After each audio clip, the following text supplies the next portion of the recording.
الله الرحمن الرحيم مركل كسر دوادا عن social entrepreneurship ما أنتوا حديث سو قدبين دونا وحنا وجنا هاي دبعتها بالشيء دلني رضا حيستا كنتي دلني رضا بالشيء ده حكيت هاي بقول كيوا تضواتن هذانا بقول كيوا تضواتن كاسي وحويان بقول كيوا شو حن قاعد هين بشقايا runtii waa dhibaato bulsheed oo aad weyn sidoo kale inta shaqada haysan laftarkeeda waxa haysataa dhibaato kale waxa laga yaabaa in mushaar ku yar yahay waxa laga yaabaa in waqtiga ugu badan laga qaato waxa laga yaabaa in fursado u leeyihiin ay wax ku bartaan sababtoo ah shaqada oo aan laga ogolayn baahina ay u qabaan xuquuq shaqo badan aan lahayn runtii dhibaatooyinka noocaasi haddii ay ku haystaan waxa doonayaan halka kugu la wadaago saddex hab oo aad ku heli karto fikrad ganacsi waayo dhibaato bulsheed oo kasta oo dhacda waxa laga bixi karo ab si madax banaan maaliyad ugu heli karta waa ganacsiga saddexdan hab haddii aad raacdo waxaad awood u leedahay inaad fikrad ganacsi hesho kow waxaad raadisaa waxay dadku u baahan yihiin sababtoo ah fikrad kasta ganacsi kasta oo dunida maanta ka jira wuxuu ka soo bilaabmay fikrad bukiim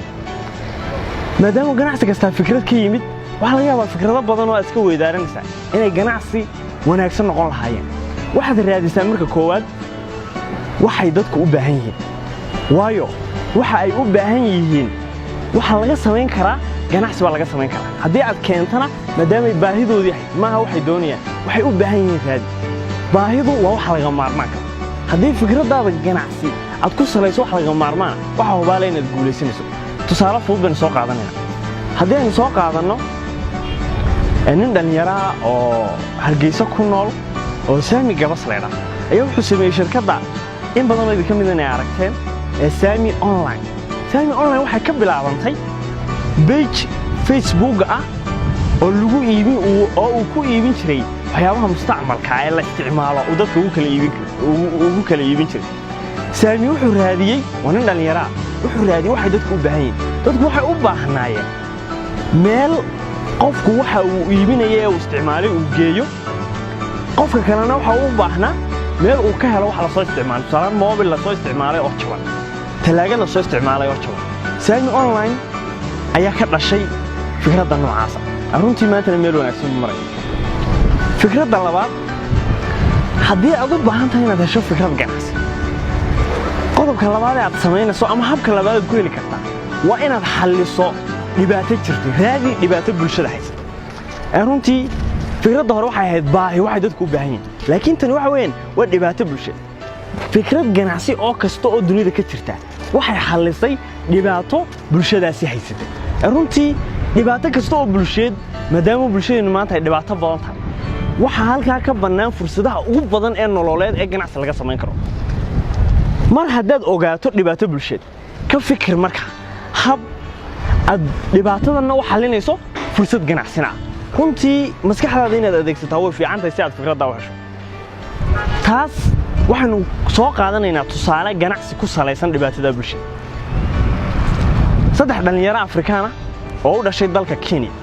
ayaa waxay sameeyeen application mobilka aad ku shubanayso oo la yiraahdo Usalama waxa weeyaan erey word Sawaaxili oo nabadgelyo la macna dhalinyaradaas Usalama wuxuu xalinayaa application-ka ay soo saareen qofka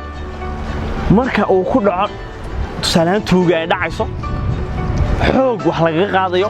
kufsi waxyaabaha noocaas ee qofka la soo darsa maadaama dalka Kenya ku badan yihiin wuxuu dirayaa fariin degdeg ah oo lambarada aad ku saf garaysato u diraya tusaale saldhigyada booliska iyo dhakhtarada ayuu fariin degdeg u diraya Usalama wuxuu awoodaa inuu sheego goobta aad joogto dhibaatadaas kaaga dhacday wuxuuna la shaqeynayaa jirkaaga Usalama waxa kale oo uu fariin dhawaqa u diri karaa 20 mitir qofka isticmaala Usalama ee kale ee 20 mitir ku jira isna fariin dhawaqa u diraya si lagu soo gurmado runtii saddex dhalinyarada soo saartay waxa kamid ah Edwin Iganchi CNA oo wareysanaysa wuxuu ka warbixiyay in fikradani ay ku dhalatay kadib markii laptopkiisii toogi ka qaatay una waayay wax caawima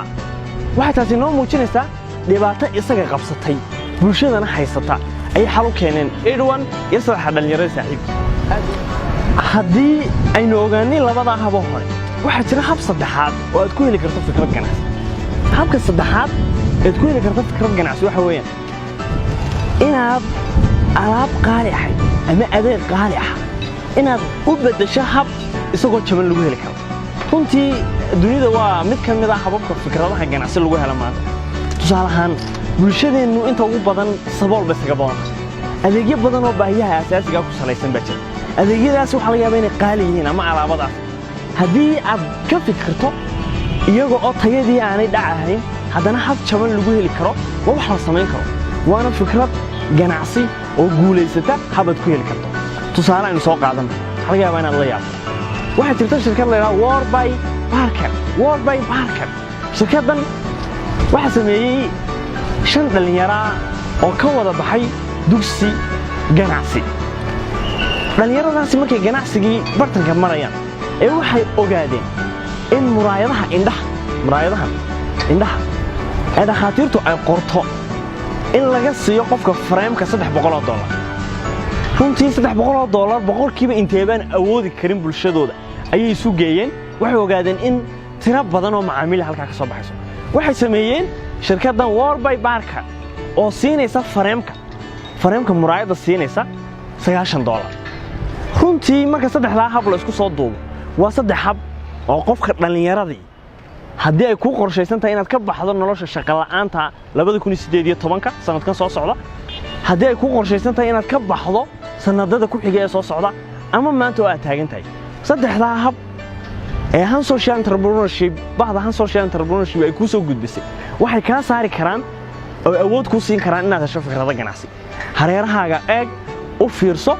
ka fikir meel fog ka raadin fikradaha ganacsi hortaada ay daadsan yihiin aad iyo aad baad mahadsantiin Han Social Entrepreneurship waxay u taagan tahay in qofka dhalinyarada uu shaqo la'aanta ka baxo waxa kale u taagan tahay in qofka shaqaysta